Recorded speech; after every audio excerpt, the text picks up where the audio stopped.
Hey everybody, thank you so much for tuning in to another one of my videos. As you know, I'm doing some quick videos here at the legislature and talking about the bills they're going through. With me right now is State Representative Gabe Firmeent. Representative, thank you so much for coming on. I really appreciate it. Thank you very much. Good to be with you. Well, we're going to talk about your bills. I'm trying to do some quick bills. I'm pulling my cheat sheet out here. We're talking about some in a quick way to be able to inform the people of what's going on of the 1,200 bills that are coming out of this session. So your first one looks like House Bill 87.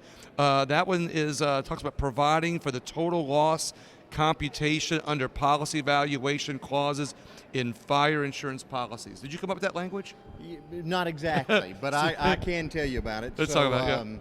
Yeah. Of course, you know, after Hurricane Laura and Delta in 2000, Hurricane Ida last year, we really exposed some shortcomings with the insurance industry, especially on the with property claims. And so last year was fortunate enough to pass a couple of pretty comprehensive insurance reform bills, trying to build on that this year. So that's one of 3 insurance reform bills that I have filed. So what that bill would do is, right now we've got what we call the value policy law in Louisiana. So in the event of a total loss to a structure, to a dwelling or to a business, the value policy law states that the insurance companies are required to pay full coverage limits, which is good. Right. That's a good bill, a good law. So what this bill would do is say not only under the value policy law do we have to pay policy limits on the structure, we also have to pay policy limits on personal property. So what it would do, it would require insurance companies to pay the personal property loss much faster and fairer than what they're doing now. So very consumer-friendly bill. Also, this helps the people with their insurance companies. Gives the people a little bit more power with the insurance companies. Absolutely. I love that. Let's see. Looks like we have another insurance one. House Bill 118 provides for the members of the Louisiana Property and Casualty Insurance Commission and its ad hoc committees. Right. That sounds a lot like language there. Yeah. So the Louisiana Property and Casualty Insurance Committee is a committee designed to bipartisan committee made up of different stakeholders in the industry, in the legislature. The governor appoints some members, and what this committee is tasked with is studying the insurance environment here in the state, coming up with different proposals to solve the problems we've got. So, you know, I got to looking at the makeup of that committee, and there's not a single claims expert on that. So what this bill would do is it would bring in some policyholder advocates, some industry advocates who are more familiar with the claims process. So just bringing some expertise to specifically address the problem we're having with catastrophe property claims. Right. And also would form a special subcommittee, so to speak, to address those specific catastrophe response issues. So basically, gives the people a little bit more representation on the insurance commission board. Is that a way to put it? Yeah, it brings some expertise to that body that is not there now. So of all the insurance things, that they don't have anybody with claims, they just put somebody with claims on there. Is that right? Or is that right? Yeah, that's pretty much it. I like that. A little bit more representation for the people. House Bill 152 provides relative to the civil service status of employees of the Colfax Housing Authority. That must be something in your district. Yeah, that's just a local bill. Yeah, pretty simple. But since the people in your district will probably be watching this, how will that help the people at Colfax? The Colfax Housing Authority has asked to be removed from the state civil service, and we're just doing that at their request. Okay. So they've only got 8 or 10 employees, I think, and they've requested to be removed from state civil service. So, you know, that's part of what we do as legislators. Is there are some specific issues that are special to local entities or issues specific to our district, and this is a great example of Helps that. people in your district, and what I like about it, it also takes the burden off the state government. Would that be a I think so. So somewhere along the line they were put on, now they're being taken off because it helps serve your community better. Correct. I like that. All right, let's see. We got next is let's see. That was House Bill 539, right? That we just covered.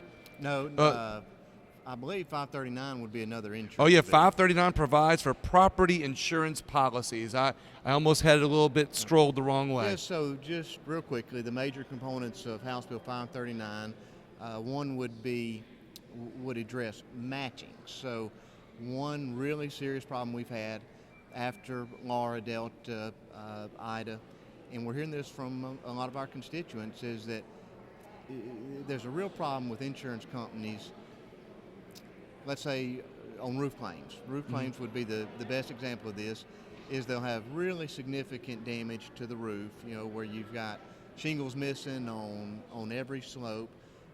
But what the insurance companies are doing, and maybe it's lack of knowledge, maybe it's intentional, but they're attempting to spot repair or patch those different roof slopes instead of doing the right thing and paying for an entire roof replacement, at least an entire slope replacement. So several states already have this matching language, either in law, or the Department of Insurance has issued instructions to adhere to those provisions. So I think if you would talk to people who've been through Ida, who've been through Laura, you're going to find that's one of the biggest complaints is, especially on replacement cost policies, you're paying for coverage to restore your home to its pre-loss condition. And they're only doing spot. And we're just getting spot repairs. And this bill kind of connects some dots. It would address connects that. the spots, if you will. It does, and so, of course, the insurance companies are not crazy about it, and it's going to be a fight. But I do think it's the right thing to do, and we tried to get it done last year and ended up removing that from my big bill last year. But we're going to give it another shot. There's also some other reforms in there. We would require certain language regarding payment of the deductible, which is something we need some work on, and would also address a problem with contractors acting as claims adjusters, especially after a catastrophe. So that'll be addressed in this bill too? In the same bill. So it's a very balanced bill. I think there's things that the insurance companies are going to like, as well as we know they're not going to like the matching provision. But all in all, I think it's a good bill. There's two things that you said about this I'll say real quick. One is which you said other states. It syncs up to other states. And I think that's really important because we always hear how Louisiana does this wrong or that wrong. And this is something that helps Louisiana be on level with other states.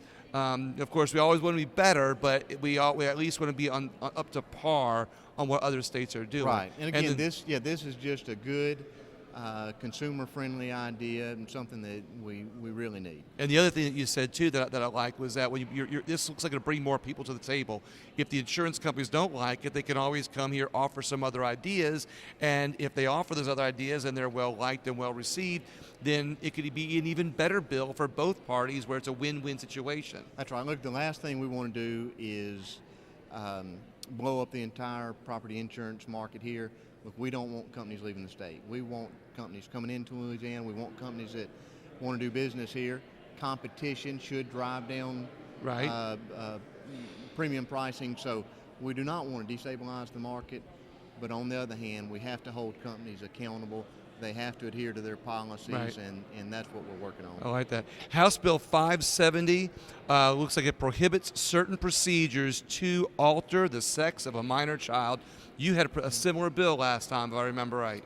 I did, and ended up not going forward with it. So I understand it's somewhat controversial. Now, it's not controversial to me because it's all prohibits certain procedures to alter the sex of a minor child. Right, and this bill is all about protecting children, is really what it amounts to. And so, William, this was brought to my attention by a friend, and as I started digging into things, discovered that there's really a disturbing trend, not just in our state, but around the nation, where young people, children, are experiencing distress or confusion over their gender. In other words, their perception of their gender does not align with their biological sex. And we're just seeing this phenomenon of, especially among teenage girls, whether it's peer pressure or social media, is driving them to be uncomfortable with their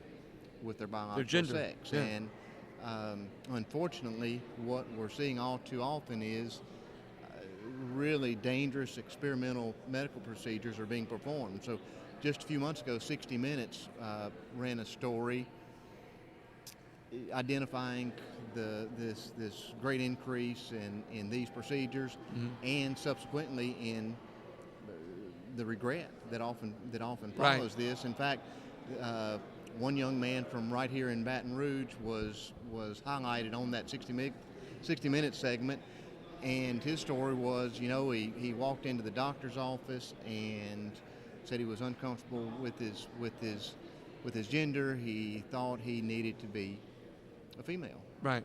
3 months later, he is surgically castrated, and his life is drastically changed, really irreversible damage, and he regrets it. And this is a story we're hearing over and over.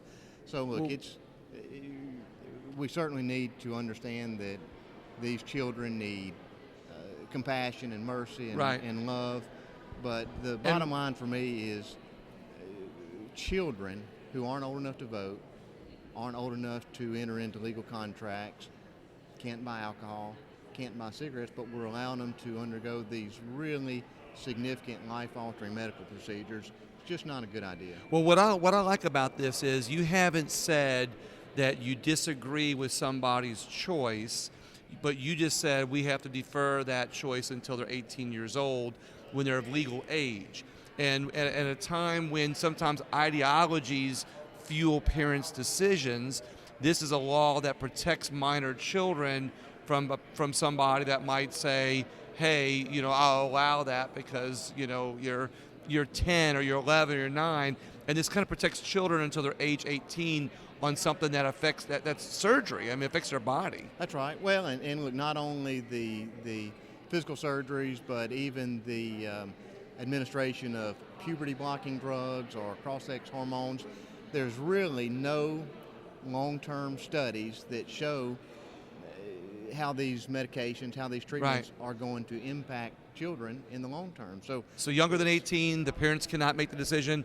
After 18, with this law, a child will be able to make his own decision. Sure, and when he becomes an adult. So, I like that. Right. So I like that, meaning it's protecting children, minority children. It sounds like it's a well-intentioned, good thing. Oh, absolutely. It's just about protecting kids. So your last one, and number 6, is House Bill 642, which exempts certain transactions regarding the donation, sale, or lease of the former defender's office utilized to render public defender services under certain conditions.